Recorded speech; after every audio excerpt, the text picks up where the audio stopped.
Gauri Suryavanshi, S मराठीमध्ये आपलं स्वागत। वळूया आजच्या बातमीकडे।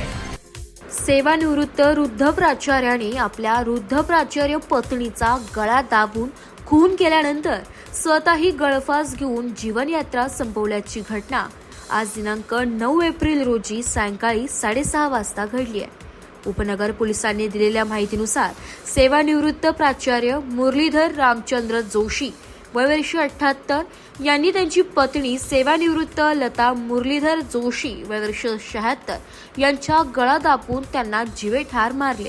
त्यानंतर मुरलीधर जोशी यांनीही गळफास घेऊन स्वतःचे आयुष्य संपवले। जेलरोड दुर्गामाता मंदिराच्या पाठीमागे सावरकर नगर देवनगरी कॉलनी येथे वृद्ध जोडपे राहत होते। दोघेही सेवानिवृत्त प्राचार्य असून त्यांची दोन्ही मुले मुंबई येथे कामानिमित्त स्थायिक आहेत। काही वर्षे मुंबई येथे मुलांकडे राहिल्यानंतर करमत नसल्याने दोघेही जेलरोड येथील एकदंत अपार्टमेंटमध्ये जुन्या घरी पुन्हा येऊन राहत होते। पत्नी लता जोशी या 2 ते 3 वर्षांपासून आजाराने त्रस्त होत्या।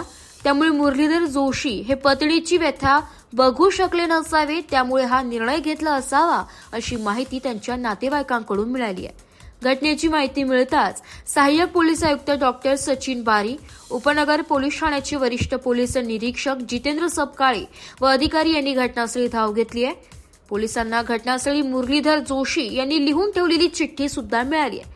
चिठ्ठीत नमूद केले आहे की मी सेवानिवृत्त प्राचार्य मुरलीधर जोशी, माझ्या पत्नीच्या आजाराला कंटाळून मी आत्महत्या करत आहे। तसेच माझी पत्नी सेवानिवृत्त प्राचार्य लता मुरलीधर जोशी हिचा गळा घालून तिचा शेवट करत आहे। आमची सेवा करणारी घरकाम करणाऱ्या महिलेला मी माझ्या चालू खात्यातून 50,000 रुपये देते, कारण तिने आमची खूप सेवा केली आहे। आम्ही जे काही करतोय यात कोणाचाही दोष किंवा कारस्थान नसून आम्ही हे मनस्वी करत आहोत। आमच्या दोघांच्या अंत्यविधींसाठी दागिने व पैसे देखील ठेवलेत। माझ्या मुलांनी मला माफ करावे अशी लिहिलेली चिठ्ठी पोलिसांनी ताब्यात घेतली असून पुढील चौकशी सुरू आहे। Bureau report, S Marathi news, Nashik. अशाच नवीन ताज्या घडामोडी जाणून घेण्यासाठी आमच्या एस मराठी न्यूज चॅनलला लाईक करा, शेअर करा, सबस्क्राईब करा आणि बेल आयकॉनला क्लिक करायला विसरू नका।